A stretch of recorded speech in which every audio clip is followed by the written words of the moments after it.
School Reunion. Written by Repe Suhans. Read by Rashi. Peace in Fodland had been a fleeting concept for its inhabitants lately. However, after a 5-year war with no clear winner, the leaders of the Empire, the Kingdom, and the Alliance chose to put aside their differences and confer it at a round table. Empress Edelgard then confided to them about the existence of those who slither in the dark, their plans, and how they had orchestrated many misfortunes to try and destabilize the entire continent, being able to join forces with the other 2 countries to get rid of them once and for all, resulting in a truce that improved the relationship between the 3 nations, increased foreign trade, and even started a purge of useless nobles, upon agreed that the Church of Saros was obtuse. After a peace treaty was signed, and after a year of negotiations, it was decided that Garreg Mach monastery would be rebuilt and reopened under the jurisdiction of 3 ambassadors, far from the yoke of the church or any pro-nobility organization, since both nobles and commoners with a desire to learn were welcome at the institution. Manuela Casagrande was chosen as the new director. Then someone, more precisely Claude von Regan, had the seemingly magnificent idea of commemorating the end of the war with a 3-day ball to remember the old times. Empress Edelgard and King Dimitri easily agreed. Hubert, of course, did not agree with the event at all. It could be a trap disguised with good intentions. However, Her Majesty and the Black Eagles were really excited about the reunion, claiming that they had missed the Millennium Festival during the war, and that it would be touching to see their classmates again, those who were still alive, of course, as well as trying to smooth things between the other houses. So there was the spymaster, in the ballroom, hours before the party began on the first day, making sure that the food and drinks on the table did not contain poison or laxatives, an old Golden Deer joke. His spy network was divided between the kitchen, the common room, the stables, and the bedrooms to ensure that no life was in danger. A murder or an accidental death would spell serious trouble for everyone, and no one needed another war at the moment. Hubert was about to go check on the kitchen when he heard a voice that he never thought he would hear again for the rest of his life. "Is that Hubert von Vestra?" Hilda Goneril exclaimed, not subtly as usual. The minister of the imperial household of Adrestia had faced annoying nobles many times with a face of steel and a stance of marble, yet he still couldn't keep his shoulders from slumping, and a sigh of silent agony escaping between clenched teeth, before turning around and facing the pink-haired woman. What he did not expect was to see Hilda and other female schoolmates. Hubert remembered their faces, knew their names, and was aware of their current social statuses, but he wasn't sure if he had ever conversed with any of them. "Oh, wow! Yes, it is Hubert!" Annette Dominique exclaimed with her usual enthusiasm, looking at the dark mage in surprise, just like the other girls.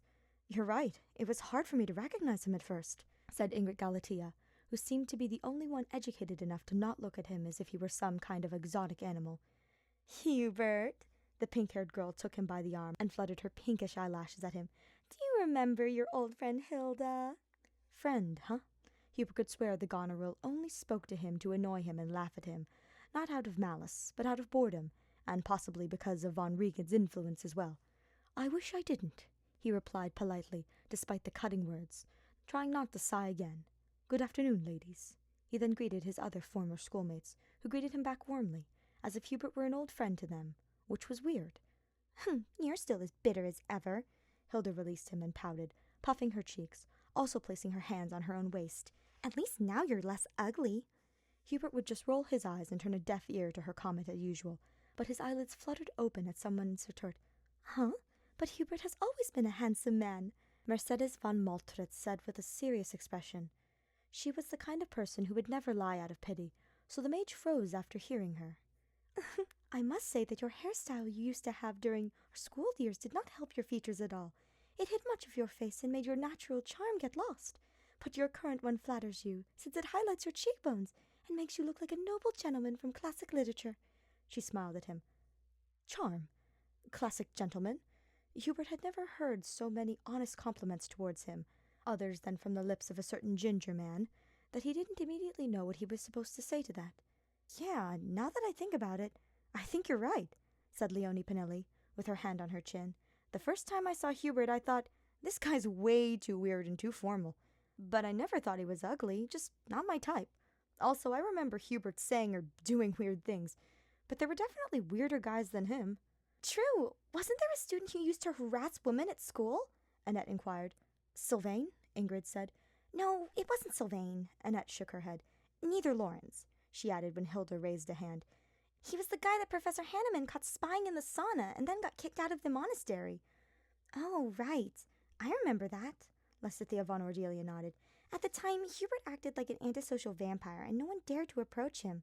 But he wasn't weird in like a perverted sense like that guy, but in like a sinister sense. I even remember seeing Bernadetta run away from him in terror more than once. She laughed, amused. Now he looks like a normal guy. Relatively. Exactly. Besides, it's obvious that he was just acting. Hubert was very nice to me and Ash. He always helped us reach the books that were on the high shelves in the library, Annette continued. He also saved me and Mercy from some shady men who once chased us around the market until Hubert scared them away by throwing daggers at them, which was pretty cool. That's true, Mercedes said. After that, he also made sure to escort us back to the monastery. He once helped me catch a horse, Ingrid said. One day a mare had just arrived at the monastery and she was very nervous, and while I was trying to calm her down, she ran out of the stables. But before she could go on a rampage, Hubert used magic to scare her and she came back to her pen. I tried to thank him, but he was already gone. So, thank you now. She bowed and then smiled. I could have been in big trouble that day if it hadn't been for your help. It was no problem. Hubert didn't really remember anything that the girls had said, but he supposed they had no need to lie. Also, at this time, his mind was busy planning a war, so most of his school memories were rather vague. Really? Lysithea inquired, impressed. I never thought that Hubert would help others without it being a direct request from Edelgard. Yeah, and I only saw him threaten Felix once, but Felix made everyone mad on purpose, so a lot of people have threatened him, even Mercy, Annette said with a smile. Oh, it wasn't really a threat, she said, blushing. I just told him to stop being so grumpy or I wouldn't give him a pastry. It always works with the meal, so it worked with Felix. Don't say that kind of thing in front of the mister. It's rude, Marianne von Edmund admonished them with a frown, some concern showing in her brown eyes. No, it's okay.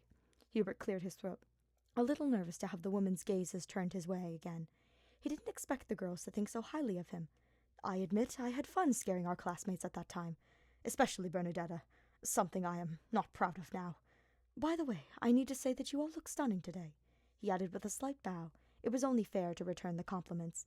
Aw, I knew there had to be a soft little heart under that hideous shell, said Hilda, patting him on the back, although the girl didn't know how to contain her strength, and she ended up pushing Hubert forward a couple of times. I'm sorry I can't say the same for you, Miss Goneril. Hilda, far from being offended, laughed openly as she placed a hand on Marianne's shoulder, perhaps trying to calm her girlfriend down, since she still seemed afraid of making the man angry. Come on, don't be so formal with us. None of our leaders are present in this room right now. Let's go and get a drink and catch up on our lives, okay? She winked. It's too early for a drink, Hilda, Ingrid intervened in a warning tone. Perhaps this is a reunion between former classmates, but it's also a celebration of peace in Fodland. That means we must be on our best behavior today, and preferably sober. Hubert nodded to agree with the Falcon Knight, while the pink-haired woman snorted. Okay, we'll do it your way. She waved her hand dismissively. But I insist that we sit down and have a drink, even if it's tea, because a little songbird told me that our dear friend Minister von Vestra is engaged. She grinned from ear to ear, and the girls let out a surprised gasp. A songbird? Dorothea, most likely. Oh, is there a Miss von Vestra on the way? Mercedes inquired with a giggle. Miss von Vestra? They heard Constance von Nouvelle exclaim, as if that had offended her personally. Beside her, Happy laughed quietly. You are totally wrong if you think that. There is no Miss von Vestra. In fact, it is the other way around. Hubert will proudly be the next Mr. von Eyre. She finished with her noble laugh, waving her fan. After observing the eyelids and mouths wide open, the spymaster knew that this was the right moment to end the conversation and flee from human civilization. However, Hubert was quickly seized by each arm by Hilda and Annette, while the other girls moved behind his back to shove him towards the nearest table. The minister did not resist, as he figured they would not leave him alone until they got the full gossip. So, Ferdinand, huh? Ingrid prompted, in a surprisingly civil manner as her companions and the maid sat down at the still, unadorned table. After silencing them with a hiss and a raised hand, Hubert kept his expression neutral. Makes sense. You two always used to fight like a married couple during team tasks, just like Felix and Sylvain. Or Claude and Lawrence, Leonie added. I always thought you two would make a cute, tight-knit couple, Mercedes commented motherly. I'm glad I wasn't wrong. You look happy. Hubert blinked. Was his happiness really noticeable? And how did it happen? Lysithea asked. Which one of you two stubborn people declared first? Von Eyre. he answered simply, arms crossed, although Hubert suspected they were already expecting that answer. After a few seconds, without getting more information, Hilda hit the wooden table with her open palm. "We want details, Hubert!" "Come on, Bert. If you don't say it, Coco and I will. The Prime Minister loves to tell that story whenever he gets the chance, you know," Happy warned him with a chuckle. "And we could tell them about that time you and Ferd locked yourselves away in the conference room and—" "Ferdinand gave me grains of my favorite coffee, and I gave him leaves of his favorite tea," he was quick to respond. "It happened the same day, at the same time, without any of us having discussed it beforehand." Aww. All the girls sighed, almost in unison, placing their hands under their chins. After that, we brew our beverages and sat down to drink coffee and tea. And then, his pale cheeks colored slightly at the memory, Ferdinand noted the coincidence and it just happened. What happened? They asked at the same time, resting their elbows on the surface to listen better. "I kissed him and confessed my undying love for him," replied a second male voice. Everyone at the table jumped, including the mage. "Glad to see you, dear."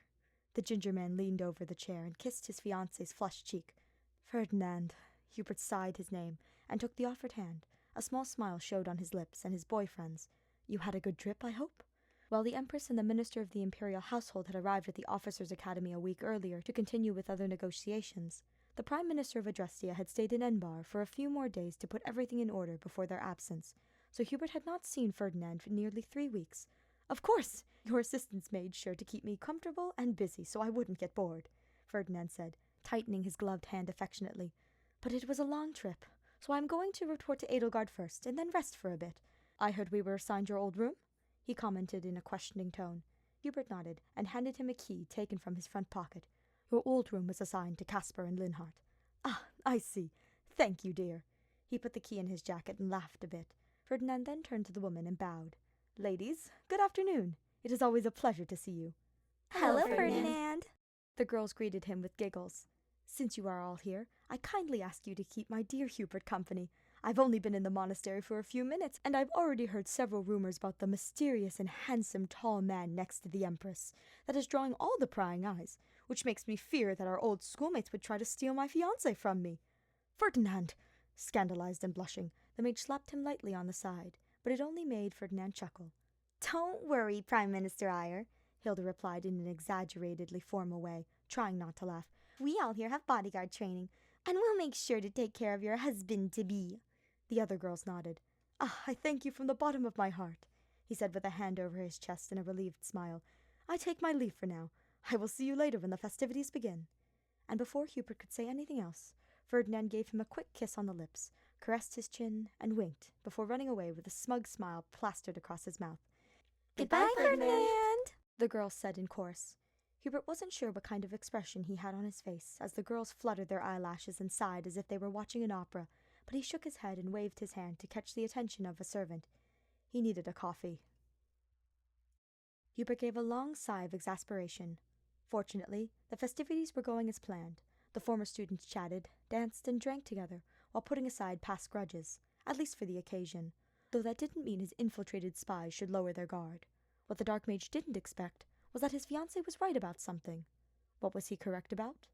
Well, while Hubert was subtly trying to extract information from important targets with conversations full of false flattery, other people, who did not deserve his attention, with curiosity, approached him to strike up a conversation with someone they did not remember, being shocked afterwards realizing that it was the sinister Hubert von Vestra. However, instead of making excuses and running off like they would have done in their school years, they stayed to talk with him and even seemed to flirt. That ruined the mage's gathering information plans and greatly frustrated him. After the 10th person and several laughs from his supposed bodyguard, Ferdinand decided that that was enough and took his fiancée by the elbow for the rest of the night. Hubert, for his part, did not have many objections to that. If he couldn't do his job due to no fault of his own, he would at least enjoy the night at his beloved's side. "No, that can't be," they heard an incredulous voice behind them. "Hubert von Vestra and Ferdinand von Eyre." "Ah, Sylvain!" the ginger man exclaimed, happy to see a schoolmate that he did recognize. "Margrave Gautier?" Hubert bowed, slightly in greeting, while Ferdinand, excited, shook one of the redhead's hands with both. He then linked arms with his fiancée again. After a short conversation to exchange pleasantries, Sylvain showed a lopsided smile. "You know, I'm really happy for you, Ferdinand. Not only did you fulfill your purpose of being the Prime Minister of Adrestia, but you also got the man of your dreams. Sylvain! What? Hubert, bewildered, could do nothing but blink as he waited for an explanation. Oh, Hubert, don't tell me you didn't know that Ferdinand had a big crush on you since we were in the academy, he said in mock disbelief. In fact, I'm sure most of the things he did were to impress you. No, he did not know, Ferdinand intervened, trying to cover his flushed face with his free hand. I managed to get Hubert to take me seriously and accept my courtship just 2 years ago. I see, but you have nothing to be ashamed of, my friend, Sylvain said after chuckling. Felix and I have only been dating for a few months. I mean, it literally took me our whole lives to convince him. Oh, that's great to hear, Sylvain. As my mother used to say, good things in life always take time, and I believe that applies to us. He turned to his boyfriend and flashed a bright smile. Hubert's cheeks turned crimson, but he continued to stare at the Dark Knight. Indeed, your relationship with Duke Fraldarius is great news. That means neither the gods nor King Dimitri will have to worry about a Fargus citizen bothering the monastery maidens. Don't act like half of my bad behavior reports weren't caused by you, Hubert, he replied with a raised eyebrow. It wasn't my fault if Sedith gave me the mission of reporting your antics with the female students because you were bothering Flame. Don't tell me. Did Empress Edelgard ask you to listen to Sedith? No, I just wanted to ruin someone's day, he smirked. For some reason, I don't doubt it, he said sarcastically, before shaking his head and letting go. Anyways, I see the orchestra has started to play dancing pieces. I'll go find Felix and try to convince my lovely boyfriend to dance at least once. See you later, gentlemen. He waved his right hand, and soon the couple was left alone again. Without much surprise, Ferdinand soon extended a hand to Hubert. The spymaster rolled his eyes, but accepted. He hadn't seen his fiancée in almost a month, so he would do whatever it took to make up for the lost time and witness the gleam in his amber eyes again. So, Hubert was the one to break the silence between them first, with a serious face. Ferdinand was the one leading the dance. Did you have a crush on me during our school days? Ugh, yes. Laugh if you please, he growled, looking down at their feet to hide the blush. My crush was so evident that even Professor Yuritsa would make me do tasks with you because he and Edelgard had fun with my suffering, or something like that, I assume. Suffering? I was under the impression that when you have a crush on someone, you just want to be around them, he inquired, not making too much of an effort to hide his sly smile. Ah, were you in denial? Is that why you were so insufferable back then? No, I wasn't in denial, Ferdinand raised his head, frowning. I was angry and sad because I thought my crush knew about my feelings, and he did his best to treat me poorly to discourage my attempts to court him instead of rejecting me with words like a nobleman would. Ferdinand, he swallowed hard. He didn't think it was such a touchy subject that would make the redhead feel bad. However, Ferdinand sighed and smiled again. Don't worry, Hubert. You don't have to apologize to me. After a while, I realized that you really didn't know about my crush, and you were just a jerk as usual. It is not your fault that I misunderstood your attitude. The music changed to a slower, more measured melody. Ferdinand then placed an arm behind Hubert's back, with their hands still intertwined, getting closer so that he could rest his cheek on his partner's left shoulder. Hubert hugged him back, relieved. Though I must admit that I am surprised you did not notice. I thought you were a spy, he said in a teasing tone. The spymaster let out a small laugh. I had other things to think about during those days. I know. It was unfair of you. But? Ferdinand turned his head to see him. I admit that. Well, even though I didn't know about your crush on me, I did my best to push away the guy that also had a crush on me, he muttered, flushed, looking anywhere but at Ferdinand, because I wasn't sure how he would react after he learned if his father was sent to prison. Ferdinand gasped, his mouth wide open. Hubert, is that true? Oh, for the love of... We could have saved ourselves so much more time if I had found a more effective way to get your attention and convince you of my loyalty. Believe me, you already had all the attention I could give you back then. The only way I would have done more research on you and found out about your crush is if I thought you were dangerous. You mean my only seduction option would have been to point a dagger at you? He sighed. You can still do it. Sounds intriguing. Hubert! He laughed, a little scandalized that he would even suggest that in public. Besides, didn't you say that all good things in life take time? Yes, but we have known each other since we were, 5 years old. It would have still applied to us the same, by the way. Aren't you glad we came to the monastery, my dear? He inquired playfully, as he was aware of his reluctance. Otherwise we wouldn't have found out about our crushes. I imagine you were embarrassed to mention it before as much as I was. I wasn't embarrassed, he coughed. I just didn't mention it so it wouldn't go to your head and start saying nonsense about fate and stuff." "Oh, you know me so well, Hubert. We are definitely destined to be together."